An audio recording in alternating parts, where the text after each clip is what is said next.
किसानी करते पेरेंट्स, और किसानी के बलबूती हमें थोड़ा बहुत जो पढ़ाया लिखाया और समझाया। और माता पिता तो ऐसे पढ़े नहीं थे, फिर भी वो चाहते थे कि बच्चा पढ़े। आज जब मैं रायपुर आया तो उस समय घर में भी पैसा नहीं था कि मुझे दे पाए या कहीं पर कोचिंग पढ़ा पाए। पहले तो मन बहुत था कि सीए करूँ करके, तो युवा के बारे में पता चला कि वहाँ पर फ्री में पढ़ाते हैं और बहुत सारे सरकारी नौकरी है उनकी तैयारी करवाते हैं। और आज युवा की बदौलत ही मुझे बैंक में, इंश्योरेंस कंपनी में, केंद्रीय विद्यालय में, रेलवे में, पीएससी में, एसएससी में, इसके अलावा कई और भी सारे जो सेवाएं हैं, सरकारी सेवाएं हैं, उसमें सिलेक्शन हुआ और पूरा का पूरा योगदान युवा का है।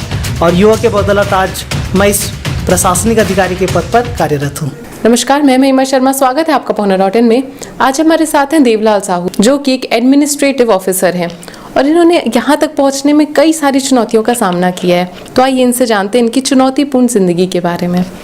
बहुत बहुत स्वागत है सर आपका पहुना.in में। धन्यवाद। अपनी ज़िंदगी के बारे में बताइए, शुरुआती दिनों से अभी तक के बारे में। शुरुआत में मेरा अगर घर की बात बताऊं तो घर मेरा ग्रामीण परिवार रहा है, साथ ही साथ किसानी करते पेरेंट्स, और किसानी के बलबूती हमें थोड़ा बहुत जो पढ़ाया लिखाया और समझाया।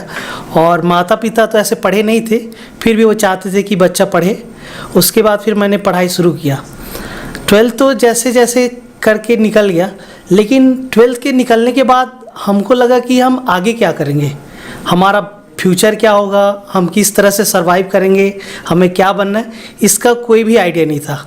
इसके साथ ही साथ जब मैं रायपुर आया तो उस समय घर में भी पैसा नहीं था कि मुझे दे पाए या कहीं पर कोचिंग पढ़ा पाए। पहले तो मन बहुत था कि सीए करूँ करके, क्योंकि स्कूल में मैंने सुना था कि सीए का कुछ तैयारी होता है। तो मैंने 7-8 हज़ार रुपये लेके आया, तो पता चला 6,500 रुपया उसके जो रजिस्ट्रेशन फीस है उसी में लग गया। तो कोचिंग की बात तो दूर है, इसके साथ ही साथ कॉलेज भी करना था। तो बहुत ही मुश्किल हो गया कि कहाँ मैं एडमिशन लूँ, कहाँ करूँ, कहाँ जाऊँ। फॉर्म तो मैंने डाल ही दिया था, लेकिन मैंने ऐसे कॉलेज में एडमिशन लिया जहाँ पर फीस मेरा ना लगता हो, तो ऐसे कॉलेज में भी एडमिशन लिया, या मिनिमम जहाँ पर वहाँ पर फीस लगा। उसके साथ मैं सोचा कि अब क्या किया जाए, वो तो ले लिया, अब लगा कि और भी पैसे नहीं है सर्वाइवल के लिए। तो जैसे जैसे मैं अपना काम कर रहा था, मुझे युवा के बारे में पता चला। तो युवा के बारे में पता चला कि वहाँ पर फ्री में पढ़ाते हैं और बहुत सारे सरकारी नौकरी है उनकी तैयारी करवाते हैं। तो ऐसे भी पैसे की कमी थी और तैयारी भी करना था, तो मैंने सीए का कोर्स को पूरा तरह से छोड़ दिया और मैं यहाँ युवा आ गया। अब युवा में जैसे मैं आया तो मुझे भी कैरियर में क्या करना है, कैसे करना है, कौन कौन से पोस्ट होते हैं, किस तरह से उसको क्रैक किया जाता है, तो ये सब चीज़ के बारे में मैंने बहुत सारा चीज़ जाना और सीखा। और आज युवा के बदौलत ही मुझे बैंक में, इंश्योरेंस कंपनी में, केंद्रीय विद्यालय में, रेलवे में, पीएससी में, एसएससी में, इसके अलावा कई और भी सारे जो सेवाएं हैं, सरकारी सेवाएं हैं, उसमें सिलेक्शन हुआ और पूरा का पूरा योगदान युवा का है। और युवा के बदौलत आज मैं इस प्रशासनिक अधिकारी के पद पर कार्यरत हूँ। आपका परिवार किसान परिवार है, तो आपने भी किसानी ही क्यों नहीं चुनी? बचपन में जब मुझे टीचर पूछते थे क्या बनेगा बड़ा होके, तो मैं बोलता था किसानी बनूंगा करके। लेकिन जैसे जैसे मैं बड़ा होता गया कि देखा कि किसानी में स्ट्रगल बहुत ज़्यादा है। मतलब घर वाले इतना मेहनत करते, अंतिम में पानी या तो बर्बाद कर देता है, या किसी और भी प्राकृतिक आपदाएं आ जाती है, या कुछ ना कुछ परेशानियों के कारण हमेशा घर में भले ही थोड़ा बहुत इनकम आता था, लेकिन स्ट्रगल बहुत ज़्यादा था। और उससे सभी लोग को देखने से लगता था कि घर में कुछ हो नहीं पाएगा। तो मुझे लगा कि सबको इससे दूर निकालना है, मुझे इनसे सबसे ऊपर उठना है और घर वालों के लिए कुछ करना है। ये सोच के मैं ये कॉम्पिटिटिव एग्ज़ाम्स की ओर आया, और इसका जो भी जान पाया वो सब युवा के कारण ही जान पाया।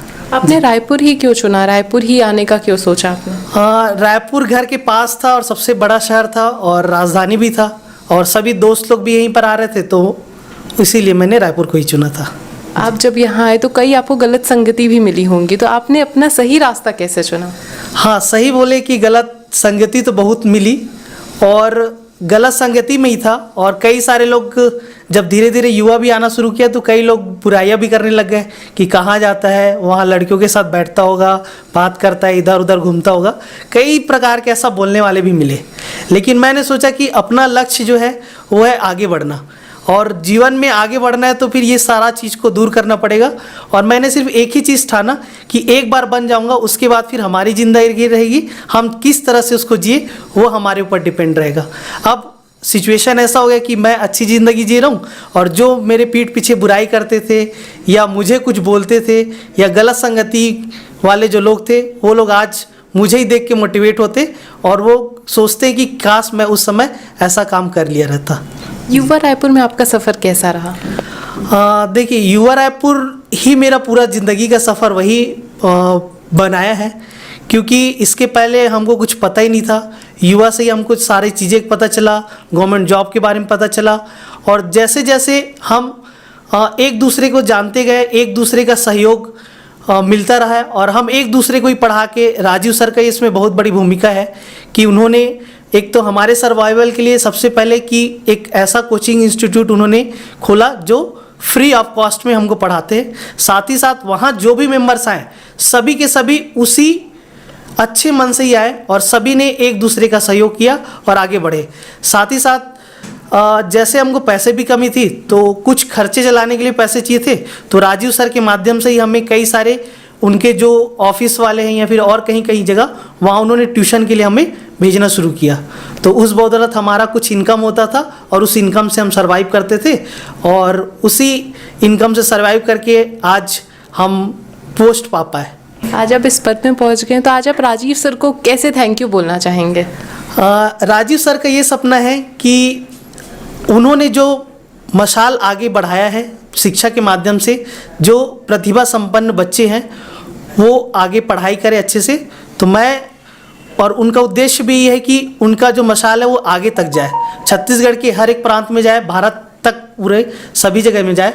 तो मैंने भी उनके साथ इस जो कार्य है उसको मैं कंटिन्यू कर रहा हूँ। और जो भी बच्चे पारिवारिक रूप से संपन्न नहीं हैं और प्रतिभावान हैं, उनको मैं भी युवा के साथ मिलके उनको शिक्षित कर रहा हूँ और जो भी मैंने युवा से सीखा है, जाना है, समझा है, वो मैं उनको बता रहा हूँ।